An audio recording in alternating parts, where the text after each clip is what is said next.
어, 오늘 이제 어린이 주일인데 사실 어린이 주일이면 어린이에게 맞게 제가 설교를 좀 준비를 하고 그렇게 해야 되는데 계속적으로 지금 제가 말씀을 드린 것이 지금 시리즈로 나오는 형태가 돼서 오늘 어린이 주일인데도 불구하고 지난주에 말씀을 이어서 계속 말씀을 좀 드리려고 합니다. 사실 우리가 신앙생활할 때요, 정말 하나님 앞에 우리가 예배 드릴 때, 특별히 말씀을 읽을 때요, 하나님 앞에 기도하시기 바랍니다. 성령님, 하나님의 말씀을 잘 깨달을 수 있도록 도와달라고요. 그 깨닫는 것이 회개입니다. 회개의 첫째는 깨닫는 거예요. 깨달아야 생각이 바뀌는 거거든요. 생각이 바뀌어야 마음이 바뀌고, 마음이 바뀌면 삶이 바뀌게 되어 있습니다. 그런데 우리가 깨달음이 없으면요, 아무리 내 삶을 바꾸려고 해도 삶을 바꿀 수 있는 힘과 능력이 없습니다.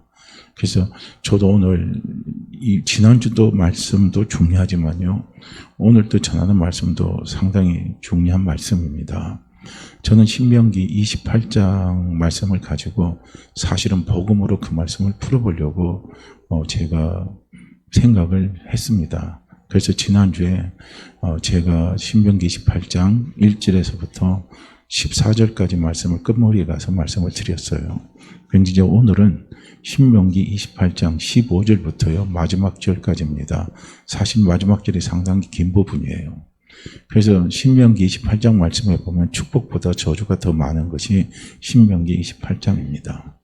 그런데 문제는 뭐냐면 우리가 하나님의 말씀을 읽을 때 말씀을 깨닫지 못하면요, 지난주도 말씀을 드렸지만 하나님은 참 잔인한 하나님이시다. 우리는 그렇게 하나님에 대해서 오해할 수가 있어요. 근데 우리는 말씀을 풀어갈 때 반드시 말씀을 풀 때요, 우리의 중심이 축이 되어야 되는 것은 무엇이냐면 하나님의 약속을 가지고 말씀을 풀어야 돼요. 그러면 하나님의 약속은 곧 무엇이냐면 예수 그리스도를 이야기하는 거예요. 그래서 우리는 예수 그리스도를 통해서 하나님이 이루어 놓으신 약속입니다. 그 약속을 가지고 우리는 구약의 말씀들을 하나하나요, 우리가 풀어갈 때 얼마나 하나님이 우리에게 주신 은혜가 크고 그 은혜가 얼마나 우리는 귀한지를 깨달을 수가 있어요. 우리가 죄를 다스릴 수 있는 힘은 어디서 나오냐면 법 아래 있으면 죄를 다스릴 수가 없어요. 그러나 은혜 안에 있으면 죄를 다스릴 수가 있습니다. 이걸 우리는 꼭 알아야 돼요. 그래서 로마서 8장, 지난주에 제가 로마서 8장 4절 말씀을 제가 통해서 끝부분을 제가 이야기를 했죠. 육신을 따르지 않고 그 영을 따라 행하는 우리에게 율법의 요구를 이루어지게 하려 하심이니라 그랬거든요. 근데 율법의 한계예요. 하나님의 말씀은 최고의 선입니다. 최고의 도덕이에요. 우리를 너무나 도덕적으로 윤리적으로 가장 선하게 살아갈 수 있게 하는 그것이 바로 하나님의 말씀이에요. 근데 문제는 뭐냐면 우리의 육신이 그것을 수용하지 못한다는 거예요. 그러니까 이제 이게 우리에게 문제인 거예요. 우리 육신이 그것을 수용하지 못해요. 육신이 하나님의 말씀을 따라가려고 하지 않습니다. 육신이 하나님의 말씀을 지키려고 하지 않습니다. 이것이요, 율법이 가지고 있는 한계입니다. 이게 율법이 온전한 것이 율법인데요, 하나님의 말씀은 능력이 없어요. 율법은 능력이 있습니다. 그러니까 율법은 못하는 게 없어요. 그런데 율법이 가지고 있는 한계가 있다는 거예요. 그 한계는 뭐냐면 우리를 바꾸질 못해요. 참 크게 율법이 가지고 있는 한계입니다. 그래서 율법이 연약해서 할 수 없는 그것을 하나님이 하셨다 그랬어요. 그래서 말씀은 하나님이 나셨기 때문에 그 말씀을 지킬 수 있는 분도 누가 지킬 수 있느냐? 하나님만이 지킬 수가 있는 거예요. 우리 인간이 절대로 하나님의 말씀을 지킬 수가 없습니다. 이걸 사도 바울은 그 전에 깨닫지 못했어요. 그래서 로마서 7장 9절 말씀에 보면 사도 바울이 그렇게 고백하잖아요. 전에 율법을 깨닫지 못했을 때는, 이런 말합니다. 그러니까 분명히 사도 바울은 자기 인생의 삶에 있어서, 신앙의 삶에 있어서 전과 후가 있어요. 전과 후가 있습니다. 전은 뭡니까? 예수 그리스도를 만나기 전이에요. 그런데 후는 뭡니까? 예수 그리스도를 만나고 난 이후예요. 그러니까 예수 그리스도를 만나고 난 이후에는 자기가 율법을 하나님 왜 주셨는지 깨달았다는 거예요. 누가 깨닫게 하세요? 성령이 깨닫게 해주신 겁니다. 그러니까 예수 그리스도를 만나기 이전에는 율법을 자기가 알고 있었고 자기는 철저하게 율법주의자로 살아갔지만 그에게는 뭐가 없었겠습니까? 자유가 없는 거예요. 맨날 법 아래 잡혀 있는 거예요. 그래서 법 아래 사는 사람들은요, 기쁨이 없어요. 법 아래 사는 사람들은 자유가 없습니다. 평안이 없어요. 늘 법 어기면 어떻게 될까? 법 어기면 어떻게 될까? 이 생각해요. 저도 아파트에요. 주차를 하잖아요.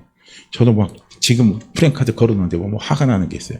조금 더 지나면은 관리소에다가 제가 가서 항의 좀 하려고 그래요. 제발 그 프랜카드 좀 떼라고. 그게 뭔 줄 아십니까? 장애인 주차구역 있죠. 장애인 주차구역에 라인에 바퀴만 대도 선만 대도 뭐예요? 벌칙을 준다는 거예요. 아니 그냥 거기 대지 말라고 하면 되는데 우리가 차를 대다 보면은 장애인이라고 따로 이렇게 딱 주차 라인이 돼 있는데 그 라인선에 우리가 대다 바퀴는 물릴 수도 있잖아요. 근데 바퀴 선만 닿아도 벌칙을 낸다는 거예요. 아, 그거 그냥 한두 번만 해놓으면 되지. 매번 나가는 길목마다 그게 보이니까요. 상당히 마음이 편치 않아요. 그렇게 차를 세워놔도 장애인 주차구역에 세워놔도 내려서 다시 확인해 보는 거예요. 주차 라인에 걸려있는가? 걸려있으면요. 다시 빼가지고 또 그 라인에 안 걸리게끔 또 하는 거예요. 그러니까 이게 법이 있으면요. 그만큼 우리가 마음에 불편합니다. 모든 건 은혜로 하는 게 제일 좋죠. 장애인을 배려하는 마음에서 스스로 있잖아요. 주차 라인을 밟지 않고 장애인 주차 영역을 지켜주면서 차 안 대고 하면 그것처럼 얼마나 좋습니까? 은혜라는 건 다 좋은데 근데 법으로 가면요. 그렇게 힘이 든 거예요. 그러니까 우리가 신앙생활 할 때도 은혜를 자꾸 아셔야 된다는 거예요. 법을 알면 말씀을 우리가 많이 알면 알수록요. 내가 자유로운 것 같은데 그렇지 않아요. 오히려 말씀이 나를 더 힘들게 만들고 말씀이 나로 더 신앙생활을 어렵게 할 수가 있어요. 왜냐하면 말씀을 바로 깨닫지 못했을 때는. 근데 말씀을 바로 깨닫게 되면요. 우리는 말씀 안에 자유가 있고 말씀 안에 기쁨이 있고 말씀 안에 감사가 있습니다. 선택은 누가 하느냐? 선택은 내가 하는 거예요. 나는 말씀 안에 기쁨을 누리리라. 나는 말씀 안에 감사를 누리리라. 나는 말씀 안에 나는 평안을 누리리라. 그건요. 내 선택에 돼 있어요. 근데 그 선택은 결국은 누구를 통해서 내가 얻은 선택을 누구를 통해서 누릴 수 있냐면요. 성령님을 통해서 누리는 거예요. 그래서 성령님이 하시는 사역 가운데 정말 중요한 사역이 뭐냐면요. 하나님이 은혜로 주신 것들을 알게 하시는 거예요. 다 은혜로 주시는 것들을 알게 하는 거예요. 그래서 생명의 성령의 법은 곧 은혜의 법입니다. 그래서 우리 예수 그리스도를 믿는 우리는요. 은혜 안에서 살아가야 된다는 거예요. 그래서 이 율법이 연약해서 할 수 없는 그것을요. 하나님이 하신 겁니다. 그래서 하나님이 예수 그리스도 통해서 우리가 율법이 연약해서 우리를 하나님의 말씀대로 살지 못하잖아요. 못해서 그 결과로 우리에게 뭐가 찾아옵니까? 저주가 찾아오는 거예요. 그 저주는 바로 삶의 보응입니다. 그 보응이 찾아오게 돼 있어요. 근데 그것을 하나님은 안타까운 거죠. 그래서 하나님이 우리가 하지 못해요. 우리가 율법을 지키지 못합니다. 그렇다고 율법이 또 우리를 그렇게 만들지도 못해요. 그렇게 율법의 사람으로 만들지를 못합니다. 법의 사람으로 만들지를 못해요. 그래서 하나님 자신이 인간이 돼서 이 땅에 오셔서 하나님을 만들어내신 율법을 하나님 스스로가 다 예수 그리스도를 통해서 이루셨다는 거예요. 이걸 믿게 하시는 게 누구냐? 성령님이십니다. 그래서 우리가 성령님을 통해서 기도하고 성령님을 통해서 말씀을 보고 성령님을 통해서 설교를 듣고 성령님을 통해서 우리가 성경 공부를 하다 보면 성령님이 이걸 깨닫게 해주시는 거예요. 아, 그래. 내가 하나님의 말씀대로 살려고 그렇게 노력했는데 왜 그게 안 됐을까? 안 되는 게 당연하다 이거예요. 안 됐기 때문에 하나님이 예수 그리스도를 보내주셔서 십자가에 못 박혀 돌아가시고 그분이 부활하심을 통해서 하나님 생명을 나에게 주시고 성령이 내게 오셔서 성령이 주시는 믿음으로 살게 하시는구나 하는 것을요 거기서 깨닫는 거예요. 이거예요. 이게 너무나 우리에게 중요한 부분이에요. 자, 그래서 이제 율법의 요구를 이루어지게 하심이라 그랬거든요. 그 다음 로마서 8장 5절 말씀에 보면 육신을 따른 자는 육신의 일을 영을 따른 자는 영의 일을 생각하나니 그랬거든요. 그래서 우리가 육신대로 살아요. 인간의 생각으로 살아요. 사람은 인간의 생각으로 모든 것을 풀어가는 거예요. 인간의 가르침으로, 인간이 깨닫게 전 깨달음으로 모든 것을 풀어갑니다. 그래서 육신에 따른 사람은 육신의 일을 바로 그걸 이야기하고요. 영을 따르는 사람은 영의 일을 생각하다니 그랬거든요. 그래서 영을 따르는 사람은 성령을 따라. 성령님의 인도함을 받는 거예요. 성령의 도움을 받는 거예요. 성령님을 의지하면서 살아가는 사람들은 영의 일을 생각하는 거예요. 성령이 주시는 일. 그건 뭡니까? 영의 일 가운데 가장 중요한 일이 뭡니까? 하나님의 예수 그리스도를 통해서 우리에게 이루어오신 사건입니다. 그것이 영의 일 중에서 제일 중요한 거예요. 그래서 영의 일을 생각하게 한다는 거예요. 영의 일을 믿게 해버리는 거예요. 그래서 육신의 생각은 6절 말씀에 보면 사망이요. 영의 생각은 생명과 평안이니라 그랬어요. 자, 이게 육신의 생각은 사망이라는 것은 곧 무엇이냐? 우리가 육신적으로 자꾸 우리가 세상의 모든 일을 육신적으로 생각하고 우리가 신앙생활을 하면서도 내 육신적으로 신앙생활을 하게 되면요, 사망입니다. 그 사망은 곧 무엇을 이야기하면 저주를 이야기하는 것이고, 저주는 어디에서 찾아옵니까? 법에서 찾아오는 거예요. 그래서 우리가 신앙생활에도 육신의 생각으로, 인본주의 생각으로 신앙생활을 하게 되면 우리는 법 아래 얽매일 수밖에 없어요. 항상 법은 우리에게 무엇을 요구하냐면 선과 악을 요구하는 거예요. 선하게 살면 축복이고 악하게 살면 거기에 반드시 대가가 따라온다는 거예요. 이게 육신의 생각입니다. 그래서 육신의 생각의 결론은 결국은 뭡니까? 저주의 삶밖에 살 수가 없어요. 참 얼마나 무섭습니까? 그러니까 우리는 예수 그리스도를 믿었다면요, 우리는 어떻게 해야 되겠어요? 육의 생각을 하지 마시라는 거예요. 영의 생각을 하시라는 거예요. 성령이 주시는 영의 생각을 하고 우리가 예수 그리스도를 바라보고 달려나가야 된다는 거예요. 그래서 영의 생각은 생명과 평안이니라 그랬거든요. 그러니까 성령이 우리에게 주신 생각을 쫓아서 가게 되면요, 우리는 어떻게 해요? 하나님의 은혜를 알게 되는 거예요.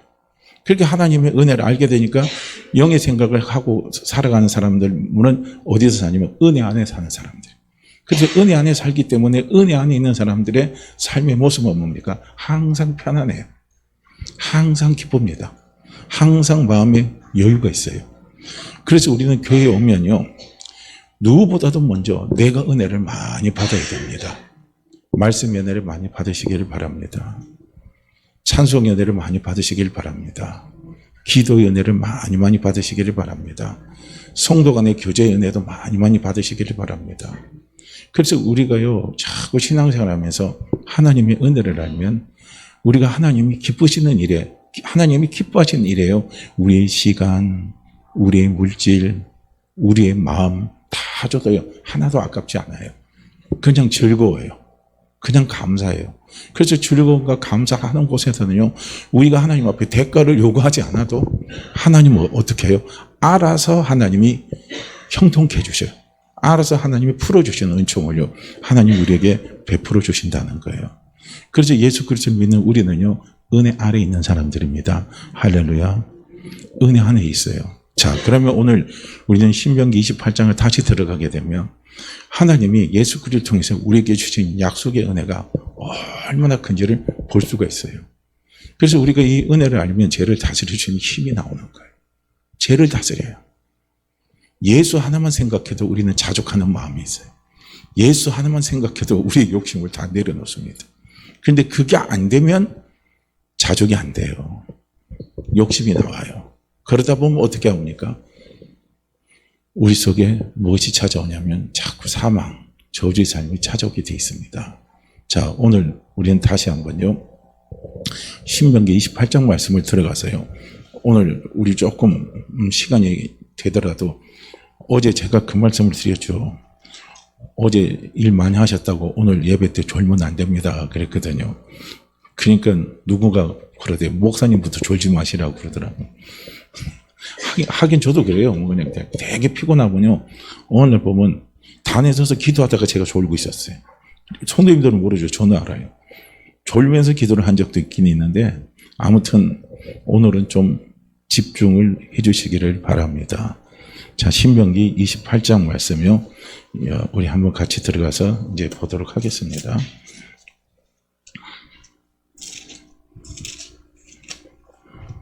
신명기 28장 1절부터 한번 쭉 이렇게, 28절 말씀 일단 해주세요.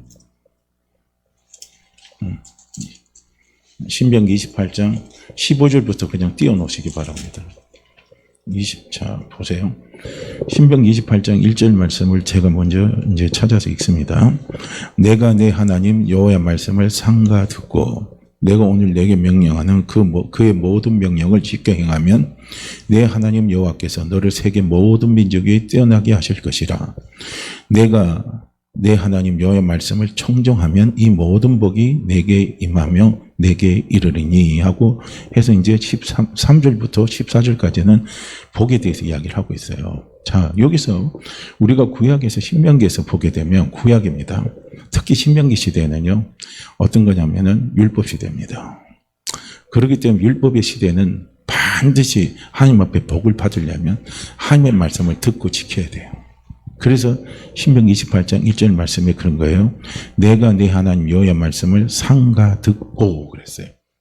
너가 들었다 이거예요. 들었다면 어떻게 합니까? 내가 오늘 내게 명령하는 그 모든 명령을 지켜 행하라는 거예요. 순종하라는 겁니다. 들었다면 순종하라는 거예요. 그러면 하나님은 뭡니까? 순종하는 너에게 세계 모든 민족에 뛰어나게 하는 축복을 주시겠다는 거예요. 얼마나 놀라운 축복입니까? 모든 복이 내게 다 임하게 하겠다고 하나님께서 말씀하셔요. 그리고 그 모든 복 가운데 제가 이제 말씀하면 내 손으로 하는 모든 일에 하나님이 복을 주시고 내가 머리가 되고 꼬리가 되지 않게 하겠다. 너는 꾸어줄지라도 꾸이는 자 되지 않게 하겠다. 하나님 그렇게 분명히 하나님이 이스라엘 백성들과 계약을 맺었습니다. 그래서 신명기는요, 하나님과 이스라엘 백성 사이의 계약입니다. 우리는 복음은 약속이고요, 율법은 계약입니다. 이걸 명확하게 해야 돼요. 계약에는 쌍방이 뭐예요? 의무가 있어요. 그리고 의무를 지키지 않으면 거기에 대한 책임이 따라오게 돼 있어요. 근데 약속은 뭡니까? 쌍방이 그게 아니라 약속은 약속한 사람이 일방적으로 약속을 하면 약속한 그 사람이 일방적으로 모든 것을 자기가 다 책임을 지잖아요. 약속 받은 사람은 뭡니까? 그건 어떻게 해요? 자기가 그 약속을 받으면 돼요. 누리면 되는 거예요. 그러나 계약에는요, 쌍방이 들어가고 있어요. 쌍방의 의무와 책임이 따르게 돼 있습니다. 그런데 신명기에는 반드시 그게 돼 있는 거예요. 그러니까 율법을 깨달지 못했을 때는요, 이게 엄청나게 우리에게 복이 되지만요, 이게 엄청나게 우리에게는요, 무서운 게 되는 거예요. 이 법 아래 있으면요. 이게 그렇게 된 거예요. 하나님이 약속하신 약속을 지키면은 복이 되는데, 그 약속을 지키지 않으면 그게 다 저주가 되어버리는 거예요. 얼마나 무섭습니까? 이거예요. 그렇기 때문에 율법이 연약해서 할 수 없는 그것이에요. 로마서 8장 4절 말씀해 보면 율법이 연약해서 할 수 없는 그것은 무엇이냐면 그걸 우리가 다른 성경에서 보게 되면 뭐라고 표현되냐면 사람의 육신의 본성은 하나님의 말씀을 지키려고도 하지도 않고 들으려고도 하지 않는다는 거예요. 이게 사람의 본성이라는 거예요. 맞죠? 우리도 하나님의 말씀을 주일날 말씀을 듣고 성경을 들어도요, 마찬가지예요. 마찬가지로 저도 설교하고 나면요, 설교하는 거 제 설교를 닫지만 실제로 내 삶 속에 들어가다 보면요, 실제로 삶 속에서 막 들어가서 어떤 문제가 부딪힐 때는요, 말씀이 제일 먼저 우선 떠올리고 그 말씀에 내 생각이 사로잡혀서 달려가야 되는데 실질적으로는 그렇게 잘 안 돼요. 제 육신이 먼저 앞서가는 걸 볼 수 있어요. 육신이 앞서가다가 나중에 안 되면 어떻게 해요? 말씀 앞에 순종을 하고 말씀 앞에 굴복을 하고 그리고 어떻게 해요? 말씀을 붙잡고 매달리려고 하는 거죠. 이게 육신의 본성입니다. 그렇기 때문에 우리가 하나님의 말씀을 내가 아무리 듣는다 할지라도 듣는 그 말씀을 우리가 100% 순종할 수가 없어요. 그게 여기서 그게 문제인 거예요. 99%를 순종해도 순종하지 않는 1% 때문에요. 저주가 찾아오면 우리의 삶을 다 망쳐버립니다. 사람들이 그런 이야기 하죠. 10개를 잘하다가도 1개를 못하면 1개 못한 것 때문에 모든 게 다 무너진다는 거예요. 율법은 바로 그걸 이야기하는 거예요. 내가 99개를 하나님의 말씀을 순종하고 살아가도요, 순종하지 못한 거 1개 때문에 저주가 다 찾아와 버려요. 그거 저주 때문에 망하는 거예요. 그런데 실질적으로 우리의 삶을 보게 되면 하나님의 율법 10계명만 봐요. 10계명 가운데 우리가 지킬 수 있는 계명이 몇 개가 있어요? 몇 개를 지킵니까? 한 계명이라도 지킬 수 있어요? 저는 한 계명도 못 지킵니다. 지킬 수가 없어요. 더더군다나 산상수훈에서 말씀하시는 예수님의 율법을 보게 되면요, 완전히 저는 하나님의 말씀을 지키는 데는 제로입니다. 빵이에요. 하나도 못 지킵니다. 못 지키면 이제 어떻게 되느냐? 자, 15절부터 말씀을 봅니다. 신명기 28장 15절이에요. 자, 15절입니다. 내가 만일 내 하나님 여호와의 말씀을 순종하지 아니하여 내가 오늘 내게 명령하는 그 모든 명령과 규례를 지켜 행하지 아니하면 이 모든 저주가 내게 임하며 내게 이를 것이니. 얼마나 무서워요. 모든 저주입니다. 큰 거든 작은 거든 뭐 어떤 거든 은밀한 거든 모든 저주가요. 누구에 임한다고요? 내게 임한다는 거예요. 그래서 우리는요. 율법 아래 있으면 법 아래 있으면요. 우리는 저주 아래 있는 삶이에요. 그래서 갈라디아서 사도 바울이 얘기하죠. 예수님이 십자가에 진 것은 율법의 저주에서 우리를 구원시키기 위해서, 자유케 하시기 위해서 예수님이 십자가 지셨다는 겁니다. 우리의 죄를 담당하셨다는 거예요. 할렐루야. 우리는요, 십자가의 연애가 얼마나 큰가를 보려면요, 사실은 신명기 28장 오늘 읽은 15절 이하부터 말씀을 보세요. 그러면 주님의 십자가의 은혜가 얼마나 크고 얼마나 값진 은혜고 이 십자가가 없었다면요, 우리는 소름 끼치는 거예요. 그야말로 저주 아래 저주 아래 저주 아래 저주 가운데 저주 가운데 우리는 신음하며 살아갈 수밖에 없는 게 우리입니다. 이걸 깨닫는 게 중요한 거예요. 깨닫는 게 중요해요. 성경을 많이 알면 많이 아는 것 때문에 비판을 하는 거예요. 정죄하라고 판단을 해요. 하나님은 하나님의 말씀을요, 정죄하고 판단하라고 말씀을 주신 게 아니에요. 말씀을 주신 것은요, 살리라고 말씀을 주신 거예요. 우리가 한 사람 한 영혼을 살리려면 어떻게 해야 되냐면 은혜를 깨달아야 된다는 거예요. 말씀의 은혜를 깨달으시기를 바랍니다. 말씀의 은혜를 깨달으시기를 바랍니다. 은혜를 깨달아야 영혼을 살릴 수 있어요. 그 심령을 살릴 수가 있습니다. 근데 깨닫지 못하면 나부터 죽어요. 내가 죽으니 내 안에서 가시와 엉겅퀴가 나오는데 내가 남에게요 평안을 줄 수 있습니까? 가시와 엉겅퀴가 나와서 그 사람 또 찔려서 그 사람 또 죽게 만들죠. 그렇게 되질 않는 거예요. 자, 봐요. 순종하지 못하면 이 모든 저주가 내게 임하며 내게 이를 것이니, 그랬죠? 내가 성읍에서도 저주를 받으며, 반대로 가잖아요. 성읍에도 저주를 받으며 들에서도 저주를 받는다는 거예요. 이건 뭡니까? 어디로 가도 저주는 너를 항상 따라다닌다는 거예요. 항상 저주가 따라다니는 거예요. 나는 저주하고요, 뗄래야 뗄 수가 없습니다. 저주와 나는요, 한 몸인 거예요. 얼마나 무서워요. 다윗은 시편에서 그렇게 보고 하나요? 여호와는 나의 목자시니 내게 부족함이 없으리로다. 그가 나를 푸른 초장에 인도하시며 실만한 물가로 인도하시노도다. 그러면서 시편 23편 마지막 절에 하면요, 하나님의 은혜가 영원히 자기와 함께 따라온다 그랬어요. 보고만 있는 사람은 이런 믿음이 있어야 돼요. 내가 비록 내 육신이 죄하고 싸워서 내가 이기지 못한다 할지라도, 그러나 하나님의 은혜는 내 평생에 나를 따른다는 거예요. 내 평생에 여호와의 선하심이 내 평생에 나를 따른다는 말은 뭐냐면, 여호와의 하나님의 은혜가 내 평생에 나를 따른다는 것은 이건 그림첩처럼 따라온다는 거예요. 그림첩처럼 따라오는 거예요. 그런데 하나님의 말씀에 순종하지 못하면요, 저주가 그림자처럼 나하고 따라오는 거예요. 그래서 저주의 삶에서 벗어날 수가 없는 거예요. 이게 법 아래 있는 사람입니다. 분명히 예수 그리스도 믿는 우리는요, 은혜 아래 사는 사람들입니다. 할렐루야. 이런 생각은 버리셔야 돼요.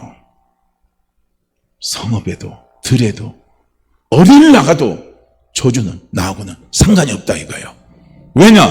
저주는 다 어디에서 찾아왔어요? 죄에서 찾아왔어요.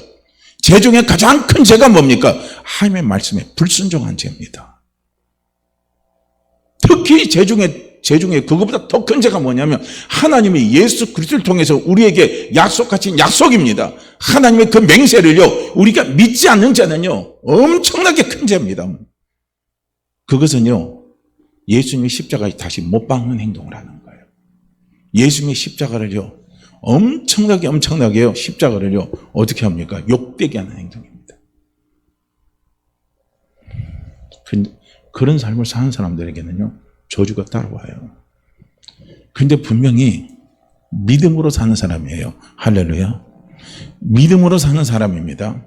믿음으로 사는 사람은요, 들에 나가도 서금에 나가도 어디로 가도요, 우리는 어떻게 되느냐? 형통하는 삶을 사는 거예요. 여기 예수가 없었다면요, 우리는 들에 가도 어디 가도 저주받는 삶이에요.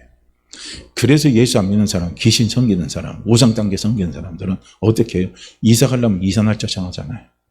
이사 가려면 어디로 가요? 이사 날짜만 정합니까? 이사 가려면 동쪽으로 가야 되냐, 서쪽으로 가야 되냐, 남쪽으로 가냐, 그거 묻잖아요. 또 어떻게 합니까? 잠을 자면요, 머리를 또 어디로 두르고 자야 돼요? 어디로 또 두르고 자라고 그래요? 머리를 어떻게 해요? 또 북쪽으로 두르고 자면 뭐 한다고 막 자는 것도요. 머리도 내 맘대로 못 두르자요. 예수 믿는 사람은요, 그런 거 다 필요가 없는 거예요. 할렐루야.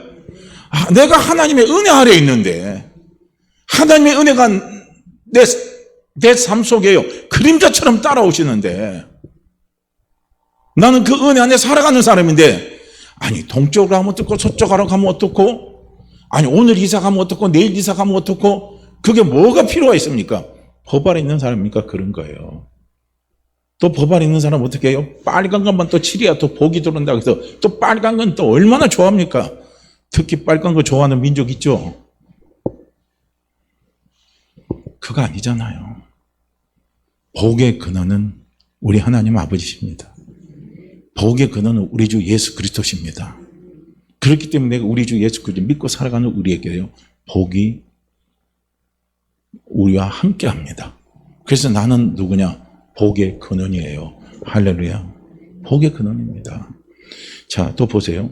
또 내 광주리와 떡반죽 그릇이 저주를 받을 것이라 그래서. 광주리와 떡반죽 그릇이에요. 먹는 음식이죠.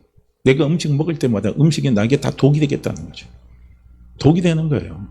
이게 얼마나 무섭습니까?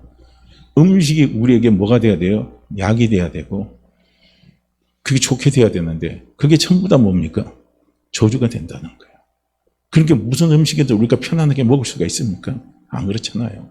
그러니까 예수 그리스도를 믿는 우리는요, 너무 음식에 집착하지 마세요. 너무 건강 생각하면요, 음식에 집착하다 보면 지쳐요. 먹을 게 없어요. 그냥 믿음으로 잡수시기 바랍니다. 그렇다고 또 몸에 나쁜 것만 골라서 드지 마시고, 몸에 나쁜 거는요, 우리가 가릴 필요는 있는데, 그러나 너무 음식에 먹고 집착하면 그것도 법 아래에 있어요. 뭐든지 제일 중요한 건 편안하게 먹어야 돼요. 먹는데 불편하게 먹고 걱정하고 두려워하면서 먹으면요, 소화가 안 돼요. 아무리 좋은 음식도 몸에 들어가 소화가 안 되면 다 독이 돼버리잖아요. 소화가 잘 돼야 돼요. 근데 하나님 뭡니까? 내 강주리와 떡반죽 그릇에도 하나님께서 저주를 안 주셔요. 복을 주시는 거예요. 근데 우리가 예수 그리스도가 없었다면 다 저주예요. 먹는 것조차도 다 저주입니다. 자, 보세요. 내 몸의 소생과 내 토지의 소산과 내 소와 양의 새끼가 저주를 받을 것이며, 한번 보세요. 내 몸의 소생은 내 자식이죠. 내 토지의 소산입니다. 농사 짓는 거예요. 그러니까 장사하는 사람은 장사하는 게 농사 짓는 것이고, 농사 짓는 분은 진짜 농사 짓는 게 농사잖아요. 그런데 그 소산입니다. 소산이 다 뭐가 돼요? 저주가 된다는 거예요. 전부 저주가 돼요. 그러니까요, 보세요. 예수 안 믿는 사람이요, 자식이 잘 돼도요, 너무 부러워할 거 없어요. 왜냐하면 내 몸의 소생이 뭐예요? 저주를 받는다 그랬거든요. 그러니까 실질적으로 우리가 극단적인 예를 들면 이런 게 많이 있어요. 자식이 잘 됐는데 부모가 뼈 빠지게 자식 다 막 좋은 대학 막 유학까지 다 시켰는데 자식이 부모 탁 버리잖아요. 그런 애들이 비근하게 지금 우리가 사회적으로 문제가 돼서 얼마나 보도가 많이 나옵니까? 참 문제가 큰 거예요. 자식이 부모를 버리는 시대예요. 요새 보니까요, 노인들 구타 사건이 어디서 많이 나온 줄 아십니까? 존속입니다. 존속 상해가 많아요. 그 존속 상해 가운데 뭡니까? 자식이요 부모를 때려요. 나이 많은 부모를 때리더라고요. 저도 어젠가 보니까요, 자식이 부모님한테 뜨거운 물을 갖다 부어버렸대요. 화가 나니까. 그런데 그 부모는 뭡니까? 자식을 선체해달라고, 용서해달라고 그러더라고요. 봐요. 자식이 잘 됐는데 그거 뭐 박사를 받든 돈 많이 받은 뭐 기업체에 뭐 재벌이 되든 그거 나하고 무슨 소용이 있어요. 그거 다 저주거리죠. 내 자식 개망나니가 되는데 다 저주거리죠. 내 몸의 소생이에요. 근데 내 몸의 소생이 저주를 받지 않고 하나님의 복을 주시는 복 가운데 뭡니까? 주님을 알고 하나님을 자꾸 알게 되면요, 자녀는 나에게 효도하지 말아도 효도를 하게 돼 있습니다. 효도하게 돼 있어요. 내 부모를 존귀 여길 줄 알게 돼 있습니다. 근데 그게 안 되는 거예요. 그래서 세상은요, 날로 악해지는 겁니다. 보세요. 우리나라가 지금 국민소득이요, GDP가 일본을 이제는 추월한다고 그래요. 일본 GDP가 이제 우리보다 떨어져요. 참 저도 놀랐습니다. 우리나라가 지금 GDP가 4만 1,000달러가 되는데 일본이 지금 이제 3만 5천 6천이 된대요. 우리가 이제 일본보다 훨씬 더 이제 추월해 간다는 거예요. 앞으로 일본이 우리한테 뒤집다는 거예요. 우리가 그렇게 잘 사는 시대가 됐어요. 그런데 자녀 문제는 심각하잖아요. 청소년 문제는 지금 심각하잖아요. 이게 안 풀리는 문제예요. 왜냐? 내 몸에 소생에 저주가 오는 거예요. 어디 있으면요? 율법 아래 있으면. 율법 아래 있으면 그런 거예요. 인격법 많이 만들잖아요. 부모가 자식 함부로 대하지 마라. 인격적으로 대하라. 얼마나 좋습니까? 인격적으로 함부로 대하지 않는데 자식이요. 그 다음에 뭔가 젊은 사람들이 어른을 공경하는 게 다 사라져버리잖아요. 다 사라져요. 지금 우리의 시대가 바로 그런 시대입니다. 뭐가 없어요? 율법 아래. 율법 아래 있는 자에게 하나님이 주시는 보응입니다. 그 하나님이 주신 저주예요. 우리는 그거 분명히 봐야 됩니다.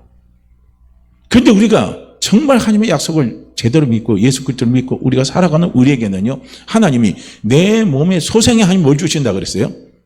복을 주신다 그랬잖아요. 축복을 주신다 그랬잖아요. 그러니까 우리는 그런 것부터 떨쳐버리시라는 거예요. 자꾸 떨치는 훈련을 해야 돼요. 어떤 훈련? 내가 말씀대로 살려고 하는 훈련보다도 하나님이 우리에게 약속하신 약속의 말씀을 붙들고요, 그 생각으로 내가 바뀌는 훈련 먼저 하시라는 거예요. 내 자녀가 지금 내가 볼 때는요, 정말 심각해요. 앞에 안 보여요. 정말 답답해요. 그렇지만 그 현실만 보고 내 자녀를 판단하지 마시고, 우리가 우리 자녀에게 힘을 줄 수 있고, 우리가 우리 자녀에게요 축복을 줄 수 있고, 우리가 우리 자녀에게 소망을 줄 수 있는 것은 뭐 갖고 소망을 줄 수 있냐면요, 예수 그리스도의 이름으로 소망을 줄 수 있는 거예요. 왜냐하면 예수 그리스도의 이름 아래 하나님의 약속이 다 이루어졌고요. 하나님의 약속 이름 가운데 가장 중요한 약속이 뭡니까? 율법을 다 이루었다는 거예요. 할렐루야. 그래서 나는, 예수 그리스도를 믿는 나는 내 육신은 부족해서 분명히 하나님의 말씀을 지키지 못하지만요, 내 영은 그리스도와 함께 하나님의 말씀을 지킨 겁니다. 승리한 거예요. 할렐루야. 그 믿음을 가지고 율법의 요구를 영으로 이루었습니다. 할렐루야. 영으로 이루었다는 그 믿음을 가지고요, 내 자녀를 축복하시기 바랍니다. 우리가 그 믿음이 있으면 자녀에게 축복이 오잖아요. 내 몸에 뭐예요? 소생에게 하나님이 복을 주신다 그랬잖아요. 저주를 안 준다 그랬잖아요. 그러니까 너는 축복의 자녀다 이거예요. 너는 축복의 자녀다. 너는 어디 가도 잘 되는 자녀다. 지금은 네가 힘들 것 같지? 아니야. 너는 잘 되는 자녀야. 잘 되는 자녀야. 너는 반드시 잘 돼. 너는 반드시 길이 열려. 반드시 너는 좋은 사람 만나고 좋은 사람을 통해서 반드시 하나님께서 모든 것을 역전시키는 은혜를 갖다 주셔. 우리 뭘 갖고 해요? 내 갖고 하는 게 아니에요. 하나님의 약속을 믿는 믿음입니다. 복음을 믿는 믿음이에요. 왜냐하면 율법하고 우리는 이미 관계가 없는 사람들입니다. 할렐루야. 그래서 복음을 알고 복음을 제대로 아는 우리는 어떻게 보면요, 이스라엘보다 더 큰 축복을 받고 누려야 될 사람들이 복음 안에 있는 사람들이에요. 그러니까 우리가 어마어마한 축복을 누리는 사람들이에요. 근데 이것이 우리가 이제 믿음이 잘 안 되니까 자꾸 현실을 보고 내 생각으로, 육의 생각으로 자꾸 판단을 하는 거예요. 네가 지금 또 신앙생활 하는 거 봐라. 또 내가 내 자신 봐도 내 신앙생활 하는 거 보니까 별로 심통치 않아요. 그러니까 내 자식이 뭐 잘 되겠어. 내 자식 저렇게 되는 거 다 내 탓이야. 그렇죠. 내 탓이라 돌린 거 좋지만은요, 내 탓으로 그렇게 돼서 이루어지지 못한 것을 주님이 다 책임지셨잖아요. 어디에서 책임지셨어요? 십자가 있어요. 책임지셨잖아요. 십자가 있었다 담당하셨잖아요. 십자가 있었다 가져가셨잖아요. 그걸 믿으십니까? 그걸 믿으십니까?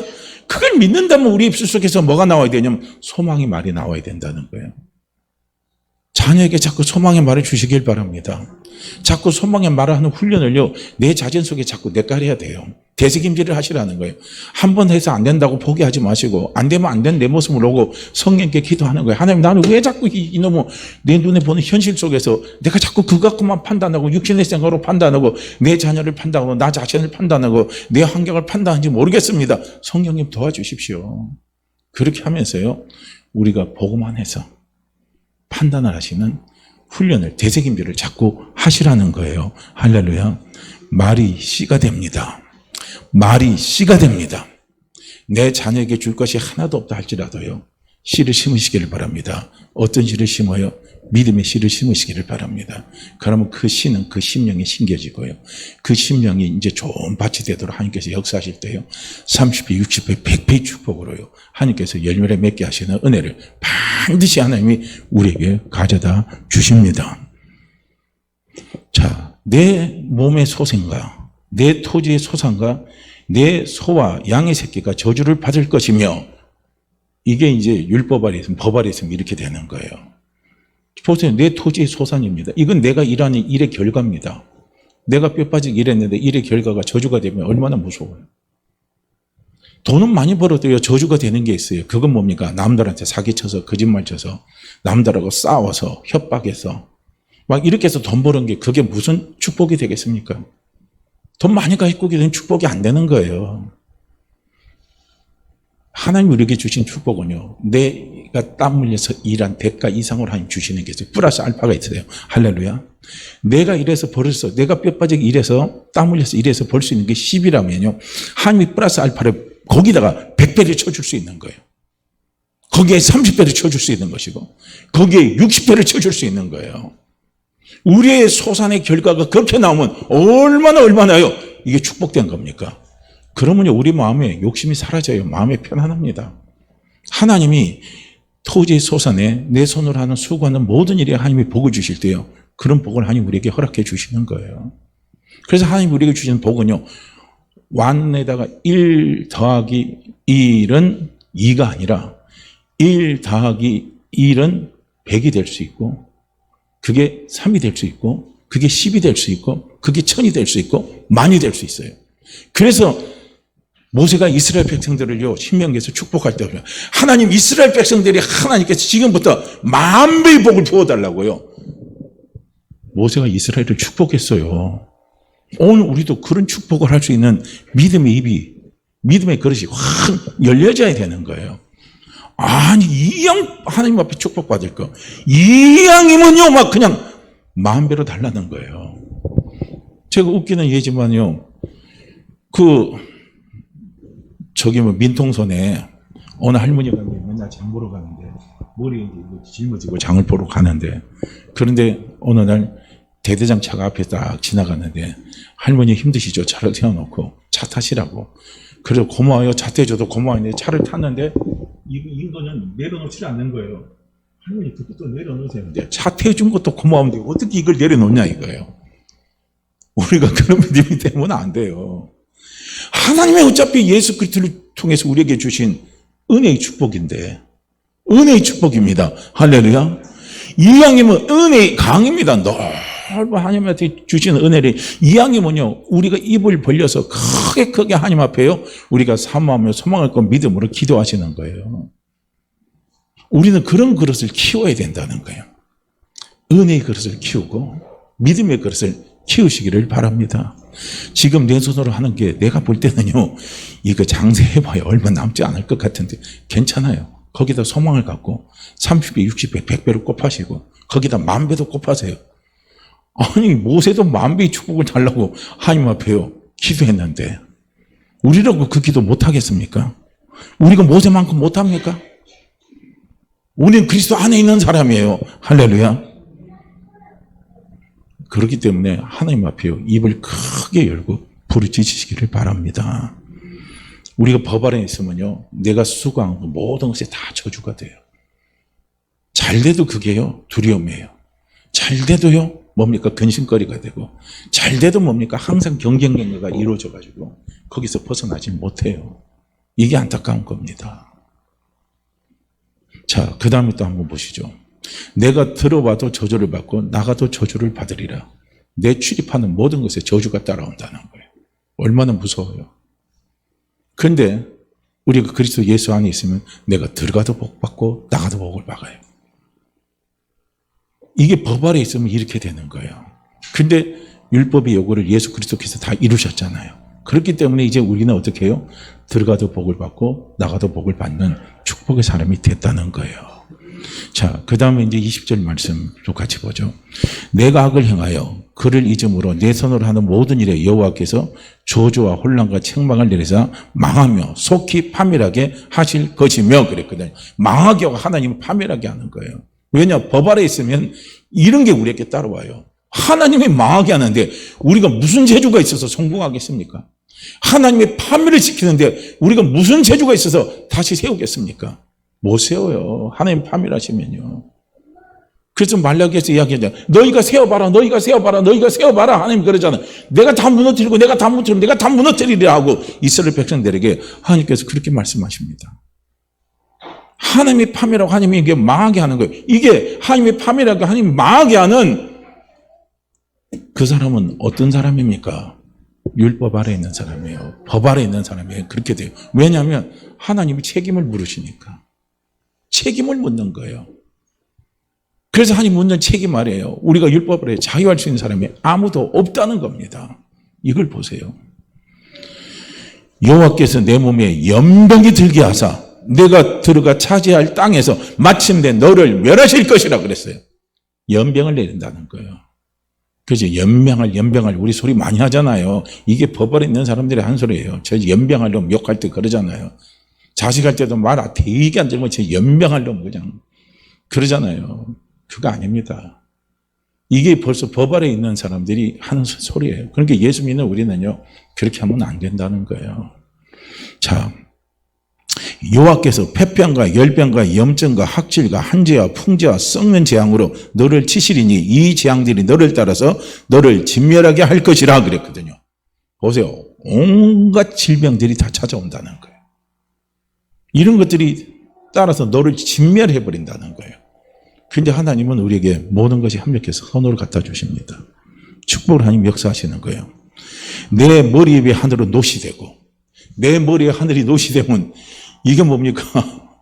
노시 되면 이거 어떻게 한번 생각해 보세요. 하늘이 노시 되면 우리에게 무슨 복이 오겠습니까? 다 막아버렸는데요. 그 다음에 뭐예요? 내 아래에 이 땅은 철이 될 것이라 이거예요. 아무 복이 되지 않는다는 거예요. 여호와께서 비 대신 티끌과 모래를 내 땅에 내리시니 그것들이 하늘에서 내 위에 내려 마침내 너를 멸하리라 이거예요. 하나님께서 멸하시게 하는 방법을 이야기하는 거예요. 티끌과 모래를 주고요. 하늘에서 노시 되게 만들고요. 그 다음에 뭐 땅에서는요, 철이 되게 만드니 이게 뭐가 되겠습니까? 뜨거운 불덩이밖에 더 되겠어요. 여호와께서 내 적군 앞에서 너를 피하게 하시리니 그들이 내가 그들을 치러 한 길로 나가서 그들 앞에서 7길로 도망할 것이며 내가 또 땅의 모든 나라 중에 흩어지고요. 보세요. 내가 싸움하러 갔는데요. 패해가지고 7길로 도망가는 거예요. 백성들이 다 온 세상으로 다 흩어져 버리는 거예요. 내 시체가 공중의 모든 새와 땅의 짐승들이 밥이 될 것이나 그것들을 쫓아줄 자가 없다는 거예요. 얼마나 비참합니까? 도와줄 사람이 없어요. 그러나 예수 그리스도를 믿는 우리에게는 도와줄 분이 있습니다. 세상 사람은 다 날 버려도 날 버리지 않고 끝까지 나를 도와주는 분이 있어요. 떠나지 않고 버리지도 아니하고 나를 도와주실 분, 우리 주 예수 그리스도십니다. 그분은 끝까지 나를 도와주셔요. 자, 한번 보세요. 또 여호와께서 애굽의 종기와 치질과 결병과 피부병으로 너를 치시리니 내가 치유를 받지 못할 것이며 병 안 고쳐준대요. 그런데 어떻게 해요? 그러니까 이게 법 아래 있으면요, 이게 제 대가로 치료해야 되기 때문에 병 안 고쳐줘요. 그러니까 지옥에 간 사람도 어떻게 합니까? 그 영이 절대로 그 영은 죽지 않기 때문에요. 막 그러잖아요. 머리부터 이렇게까지 톱으로 막 트림을 받아요. 톱으로 막 쓰여요. 그 지옥에서 그 고통받는 사람들 보니까요. 이쪽에서 이렇게 쓰면 나중에 보면 다시 또 달라붙는데요. 원시고 또 그게 다시 쓰이는데 이런 고통이 계속적으로 반복이 되는 거예요. 하나님 육신의 질병 치유 안 해주신다는 게 법 아래 있는 사람들. 그런데요, 복음 안에 있는 사람에게 뭐랍니까? 너희 가운데 병든 자가 있느냐? 병 낫기로 해서 기도하라. 병 낫기로 해서 기도하라 그래요. 은혜 강구는 역사한 힘이 많으니라. 너희가 병 낫기를 기도하라. 너희가 기도하면 내가 고쳐주겠다 이거예요. 그런데 은혜 안에 있으면 이래요. 그런데 뭡니까? 법 아래 있으면요, 제 대가로 그 치료해야 되기 때문에 그 연병할 병은요, 안 고쳐져요. 고칠 수가 없습니다. 그래서 예수 믿는 우리는 절대로 어떤 일이 있어도요, 우리가 말은 함부로 하면 안 돼요. 꼭 거기에다가 뭡니까? 하나님이 그 봉으로 주는 듯한 말은 하지 말아요. 어떤 분은 그런 말을 막 너무 쉽게 하는 분들이 많이 있어요. 네가 그따구지 했으니까 그런 일이 오지. 당연하지. 그렇게 하면 안 되거든요. 복음 안에 있는 사람은요, 하나님 우리의 부족함을 아시기 때문에 우리를 그렇게 다스리질 않습니다. 그럼 법 아래 있는 사람은 그렇게 다스려가요. 자, 보세요. 여호와께서 또 너를 미치는 것과 눈먼 것과 정신병으로 치시리니 얼마나 무서워요. 그러니까 이 무당들 자식 있죠. 점쟁이 자식들이 정신병자들이 많아요. 미친 사람들이 많습니다. 대체로 보니까 그래요. 이런 질병들이 많이 찾아옵니다. 근데 그리스도 예수 안에 있으면 그 병을 하나님 다 고쳐주시는 거예요. 정신병 고쳐주셔요. 우리의 약한 것 다 고쳐주시고 다 치유해 주셔요. 모든 약한 것들, 모든 병든 것들 주님 찾아오면 주님이 전부 다 치유해 주셨잖아요. 이게 이 법 아래 있으면 우리가 이런 게 그대로 와도요, 고쳐지질 않는 거예요. 그러니까 이런 병을 고칠 수 있는 방법은 어디 있느냐? 빨리 은혜 안으로 돌리라는 거예요. 할렐루야. 혹시 내 주변에, 내 집안에, 내 자신이 어떤 정신적인 질병으로 내가 지금 힘들었다면 이걸 은혜로 빨리 바꾸시길 바랍니다. 은혜로 바꾸세요. 내 부모님이 뭐 이런 유전자적이 갖고 있어요. 그래, 그건 무시는 못합니다. 그렇지만 뭡니까? 하나님의 은혜가 나와 함께하고 있습니다. 주의 은혜가 나와 함께하고 있습니다. 그럼 그 병을 고쳐주시는 거예요. 하나님 우리의 DNA도 못 고칩니까? 우리의 DNA도 다 고치셔요. 요즘 사람이 의학이 발달하니까요, 우리의 나쁜 DNA는 다 빼내고요, 좋은 DNA만 다 해가지고 앞으로는 우수한 혈종들을, 우수한 인간들을 이렇게 만들어낼 수 있는 의료 기술이, 생물학적 기술이 자꾸 뛰어나잖아요. 근데 하나님은 그거보다 더 뛰어나신 분인데 그거 하나 못 고치시겠습니까? 하나님 다 고치십니다. 그게 중요한 건 자꾸 우리의 생각이 법 아래 있는 생각을 은혜 안의 생각으로 바꾸시라고요. 은혜 아래 있는 생각으로 전부 다 바꾸시길 바라요. 자, 맹인이 어두운 데서 더듬는 것과 같이 내가 백주에도 더듬고 내 길이 형통하지 못하며 항상 압제와 노략을 당할 뿐이리니 너를 구원할 자가 없을 것이며. 봐요. 내가 뼈빠지게 수고해도 노략당하게 만들어요. 이건 뭡니까? 노략당하는 거 오늘 우리로 말하면 사기당하게 하겠죠. 내 약한 거, 사기꾼이 그냥 줄줄이 엮이게 만드는 거예요. 그래서 그 사기꾼에게 내가 사기를 당해도 내 억울한 거 누가 도와줄 사람이 하나도 없다는 거예요. 그러나 하나님이 도우시면 길이 열려요. 내가 사기당해서 쫄딱 망해도 우리 다시 주님 앞에 두 손 들고 나오면 주님은 다시 우리를 회복시키시고 이끌어 주십니다. 내가 여자와 약혼하 있으나 다른 사람이 그 여자와 동침할 것이요. 미치는 거죠. 이거 어떻게 해요?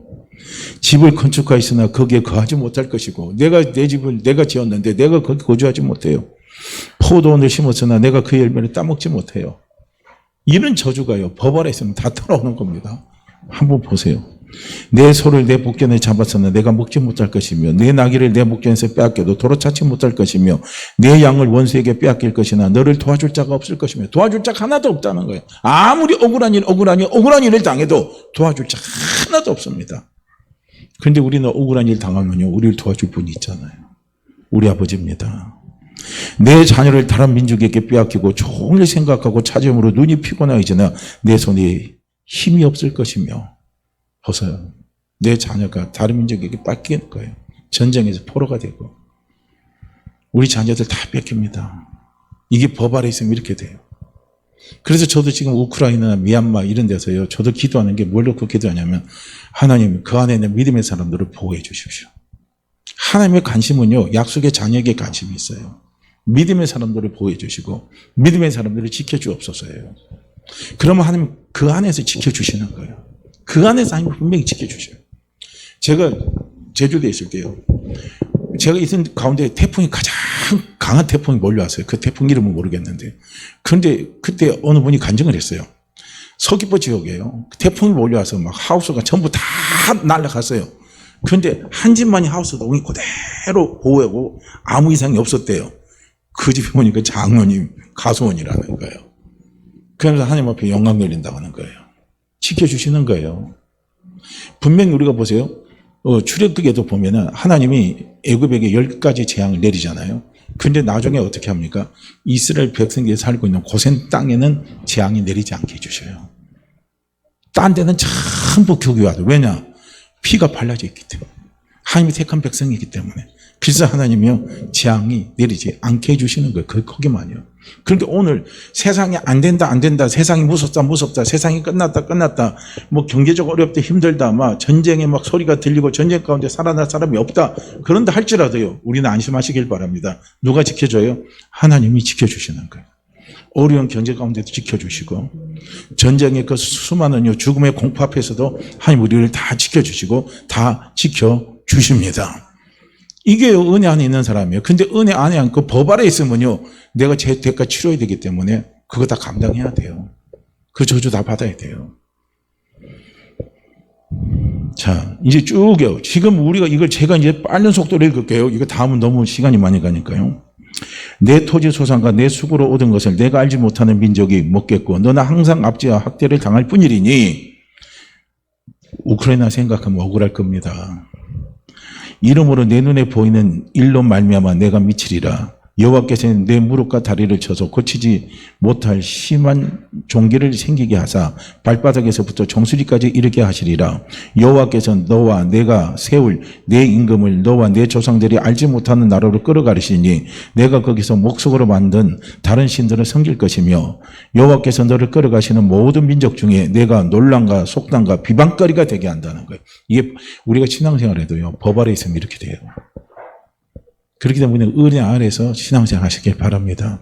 은혜 안에 있으면 절대 하나님 우리를요, 비방거리, 놀림거리, 조롱거리 안 만들어요. 여호와는 자기 이름 때문에 우리를 의의 길로 인도하셔요. 자기 이름 때문에. 여호와는 뭡니까? 약속을 지키신 하나님. 약속을 신실하게 지키신 하나님입니다. 그래서 여호와는 자기 이름 때문에 나를 의의 길로, 하나님이 주시는 약속의 길로 나를 인도해 가셔요. 우리를 인도해 가신다는 거예요. 그걸 보세요. 그러면 하나님이 인도하시는 약속의 길로 우리 인도해 가시면요, 우리가 놀림거리, 조롱거리 그런 거 안 당한다니까요. 지금은 내가 좀 힘들어서 당신들이 나를 놀림거리 만든다 할지라도 반드시 그들이요, 나를 두려워하게 하는 일들을 하나님이 가져다 주신다니까요. 너 정말 대단한 사람이다.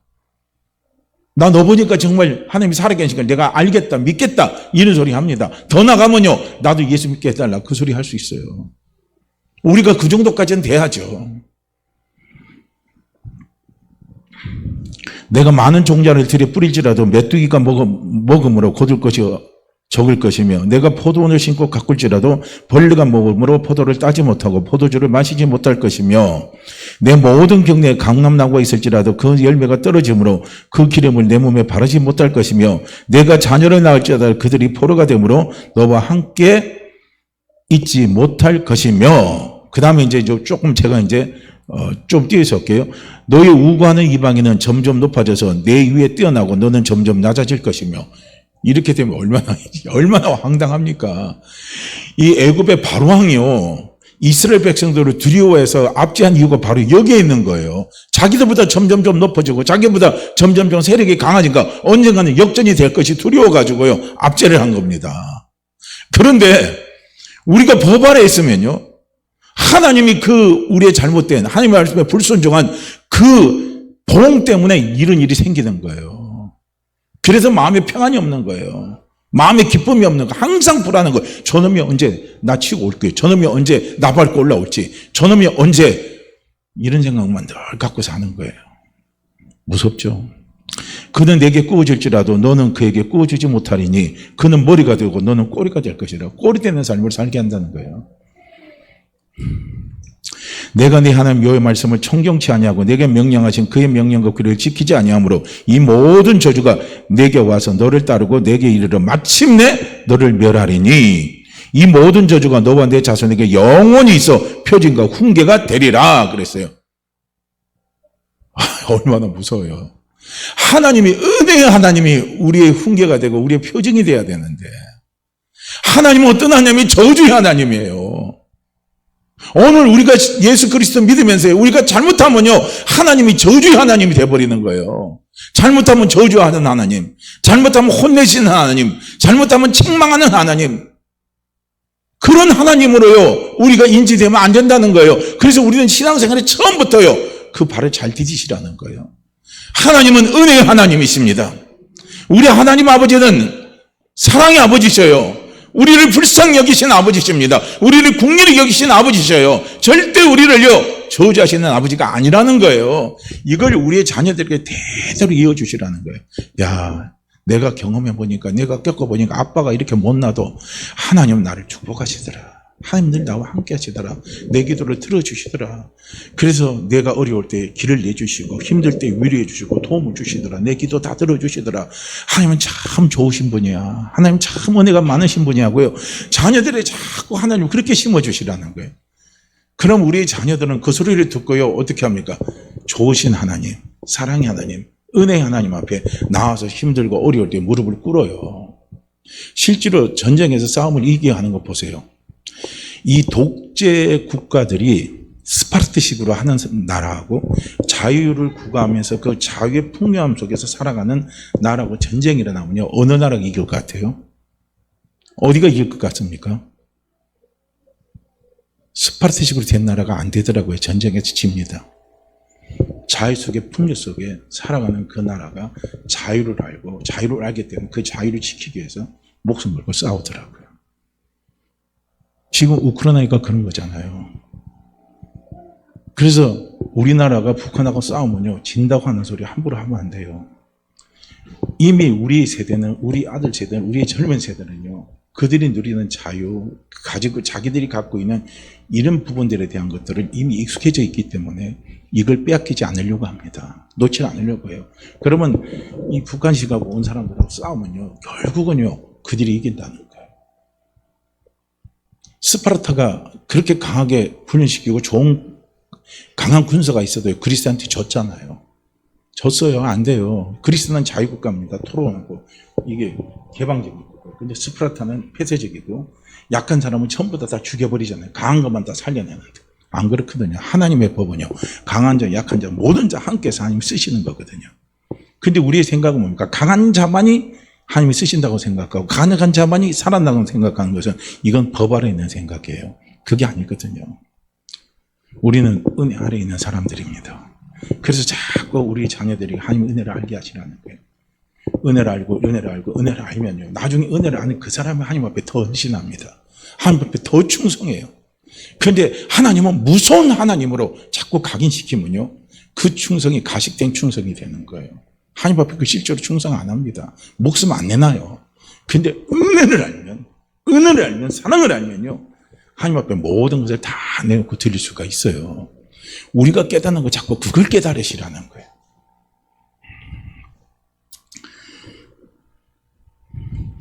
시간이 너무 많이 가니까 한번 쭉 한번 읽어보시길 바랍니다. 읽어보시면요. 이게 지금 68절까지 나와 있어요. 그러니까 참 이게 얼마나 저주가 많습니까? 14절까지가 축복이지만요. 저주는 15절부터 68절까지. 그러면 저주의 양이 얼마나 많습니까? 그러니까 우리는요. 여기에서 예수 그리스도를 대입하고 보세요. 하나님의 약속을 여기에다요.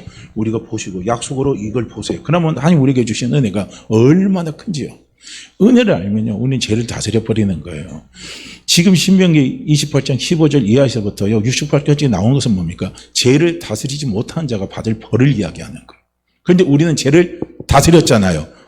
우리는 죄를 다스렸잖아요. 누구 은혜로 죄를 다스렸습니까? 하나님의 은혜고. 누구 은혜로 죄를 다스렸습니까? 예수 그리스도의 십자가의 은혜로요. 우리는 죄를 다스린 사람들입니다. 그렇기 때문에 신명기 28장 15절 이하에서 나오는 이런 저주는 이제는 누구하고요?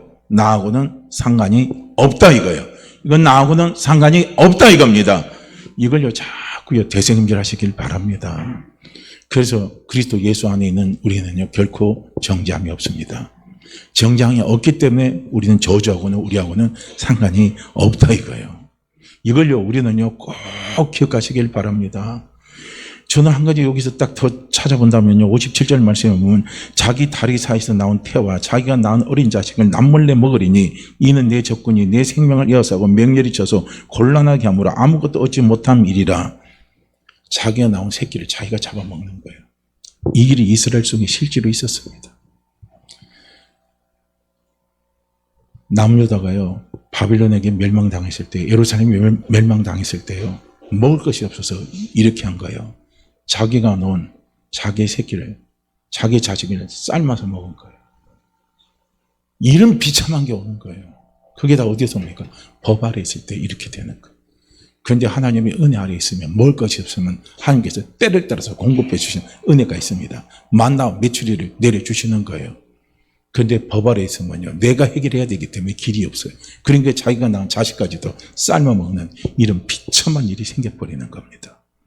이게 법 아래 있는 거예요. 그래서 오늘 우리는요, 결론적으로 우리는 법 아래 있지 않고 어디 있다고요? 은혜 아래 있는 사람입니다. 은혜가 죄를 이기게 하는 거예요. 우리가 법 아래 있으면 죄의 다스림을 받고, 은혜 아래 있으면 우리는 죄를 다스리는 사람으로 살아가는 거예요. 그래서 죄의 다스림을 받으면 우리는 저주 아래 있는 것이고, 죄를 다스리면 우리는 은혜 안에서 생명과 평안으로 우리가 형통으로 살아가는 축복의 삶을 누릴 수가 있다 하는 것을요, 오늘 말씀을 드렸습니다. 자, 오늘 이 말씀 우리 같이 읽고 기도하죠. 로마서요 8장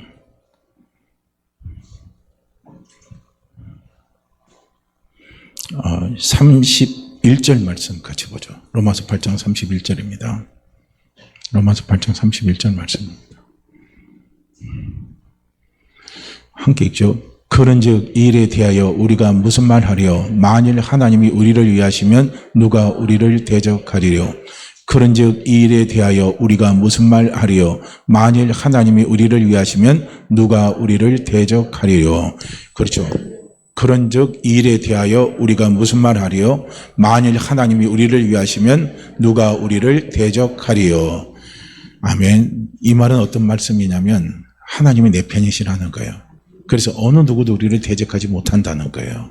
하나님은 누구 편이라고요? 내 편이에요. 은혜 아래 있는 자의 편입니다. 그래서 오늘 이 말씀 우리가 굳건히 붙잡고요. 하나님이 내 편이시니까 나는 죄와 싸워서 죄를 이기는 사람이고 죄는 나하고 상관이 없습니다. 그래서 항상 하나님의 은혜의 보좌 앞에 담대히 나가서 하나님의 은혜를 바라며 그 은혜를 우리가 믿으며 그 은혜를 우리가 믿음으로 선포하면서 살아가는 삶을 살 수 있기를 위해서요. 이 시간 우리 함께 같이 기도합니다. 같이 기도하죠. 오 할렐루야. 하나님 아버지, 이 시간도 아버지 앞에 머리 숙여 감사함으로 아버지 앞에 감각하고 기도합니다.